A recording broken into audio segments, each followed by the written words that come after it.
How to fix the update is not applicable to your computer Windows 2023. Hi guys, in this video I'll teach you how to fix the update is not applicable to your computer Windows 2023.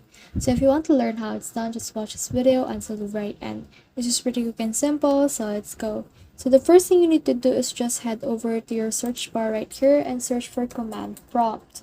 So now you have researched it, just click on this run as administrator and enable it to run. Then after that, it will open this window, and in here you just need to type in sfc /scan now. So just enter that and it will scan your computer, and then wait until it reach 100%. Then after it have reached 100% right here, you can now restart your computer and your computer must be restart afresh. Now let me just close it for a while.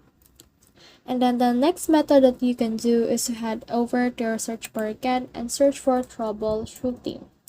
So in here you can see this troubleshoot settings. So just click on open right here, and then this will open the settings of your computer, and then from in there you can just ask me before running troubleshooters, or you can also run troubleshooters automatically.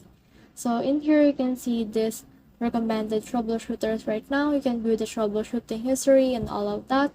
So you can just click on Windows Update right here, and then from in there it will show you your Windows Update. So let's just wait for it right there.